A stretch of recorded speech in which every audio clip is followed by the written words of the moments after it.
Hey guys, Vlad here. So recently I made an upgrade of the whole studio and setup actually. You may have noticed that in some of my videos, but the most significant upgrade were these two lights, the Forza 60 and Forza 150 from NANLite. Now I know that this subject might not be as interesting as my regular reviews, but it is an important one. And because we hit 5k subs last month, thank you everyone on that, there will be a complete studio and setup tour at the end of the month or the beginning of the next year, so stay tuned for that.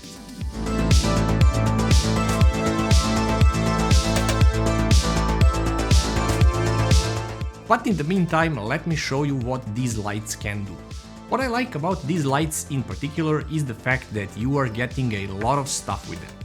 For example, check this out, you get this awesome carrying bag with it.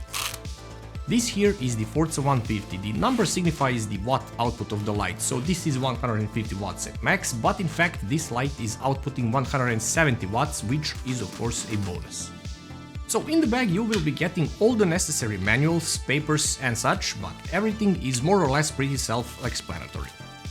This accessory is the Bowens mount adapter. Since Forza lights come with their own mount for the light modifiers, they do include Bowens adapter for all the gear that is out there on the market. Actually a great thing, and you will see what I mean by this later. You will get a power cable and a power brick, the adapter, which also has a V-mount bracket, so you can mount this on a stand that has a V-mount adapter. Or you can just hang it on a knob and such. This is a reflector dish, a sort of light modifier. This directs the light beam of course and actually intensifies it a bit. And here is the light itself. To be honest, for a light that is 150 watts, it's not that big. It has this cool real carbon fiber on the sides with Forza 150 and NANLite branding. Body is completely made out of metal by the way, and you can see that it has a yoke, this handle, which can allow it to be positioned at a certain angle, but it also gives you the possibility to mount the light up on the ceiling, for example, and still have it pointing down. Neat option for sure. This is the COB or the cob chip, or the vast amount of tiny LEDs that produce light. On the back side we have knobs for light and function control, mode button, power plug, USB port for firmware upgrade, power button and DMX connector as well. With the carrying bag you will also get shoulder straps, so you can carry the bag easily if you need to take the light to a shooting location, for example. Let's see what you will get with Forza 60, it's the Forza 150's little brother, and oh boy, you will be getting more stuff. The carrying bag, of course, manuals and papers as well, FM to Bowens adapter too. Here we also have a power brick with a slightly different plug for the light itself, it's a standard barrel connector and 2-pin power cable. The reflector dish, and I love this pop sound it makes when you unbox it. But wait, what is this contraption? This is a portable battery grip handle, which means that you can use classic Sony NPF batteries and use this light anywhere you want. I'll show you this later. And here is the light itself, 60 watts of output power and fits in my palm. Honestly, I did not expect it to be this small and yet so powerful. It is literally the size of an average smartphone. Oh, there is a yoke here as well, and on the back side we have two knobs, light intensity one and the function knob as well, power button and a power connector. Alright, this is not all, and promise not to laugh at some parts here. I got two light modifiers here as well to go with these lights. I got a lantern, which is super hard to set up at first, but then I got a hang of it, and also a 60 cm softbox as well. Softbox is super easy to set up, just pull the wires in place until they click and you're done.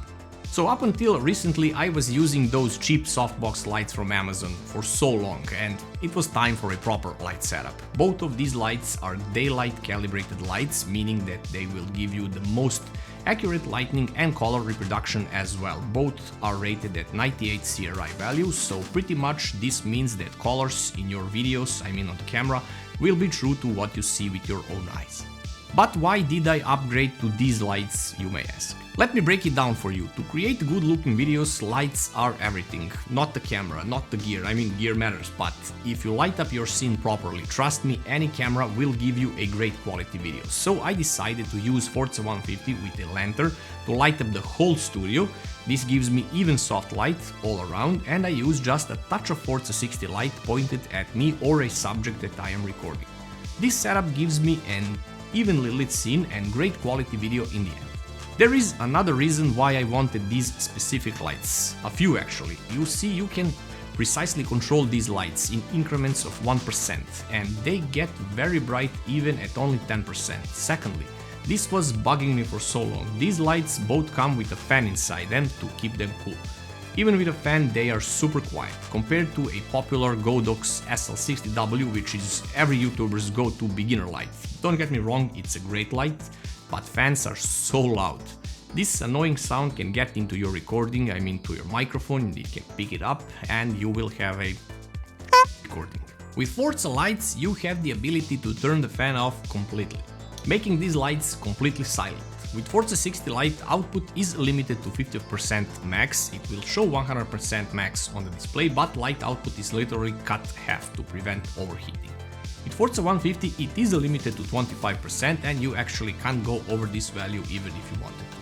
There are some specific features that may be useful in some situations. Both lights come with effects, so you can simulate, I don't know, like a bad bulb, TV glare, fireworks, candlelight, paparazzi, and so on. This can come in handy in some scenarios for sure. I did mention that with the Forza 60 you get a battery grip handle as well. This is super handy for tight corners and also for shooting on the go. Also, it can stand on its own as well as it has these little foldable legs. You can also attach the whole handle on a light stand as well, and also on a V-mount too. You do need to have two Sony style NPF batteries, but chances are that you already do. These are universal batteries for so many filmmaking gear. Forza 150 can also be controlled via the NANLite app, as it also has Bluetooth built in, so all the effects can be used within the app. You can also save your desired light settings as a preset as well and recall it at any time. For now, fan control is only available from within the iOS version of the app. NANLite is working on a fix for Android app. Both of these lights are super bright, outputting more light than they are rated for. The build quality is top-notch, they come with the case for easy storing if not in use or carrying, they come with plenty of accessories, and above all they are virtually super silent. This is also thanks to the detached power supply from the light itself. The light effects are of course just a bonus as a cherry on top.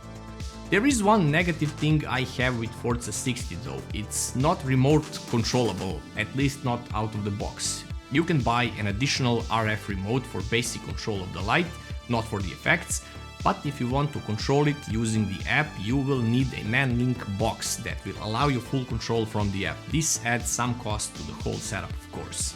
Another thing is a non-native Bowens mount, so you're basically stuck using proprietary light modifiers, but luckily NANLite has all sorts of modifiers available, but with the included Bowens adapter I think that this is a neutral thing, not a negative thing. Anyhow, the question is, do I recommend these lights to you? And of course that I do. These are amazing lights. They do come with a price tag of around $300 for the Forza 60 model, but considering what you get for that amount, I must say that it's a rather reasonable price. It's not on the cheap side, but it's not on the expensive side even. It's in that value for money category. Other light brands will not give you a bag nor accessories with it. Forza 150 will set you back around $450. It's also packed with a carrying bag and accessories with it. If we add light modifiers in the mix, you are looking at an additional $100 for the parabolic softbox and around $80 for the lantern. But believe me guys, this gear is absolutely worth the money. Consider it as a long-term investment in content creation. They will serve you well for 5 to 10 years down the road. And you can always get more accessories like additional light modifiers and similar stuff. The NANLite web shop is filled with these.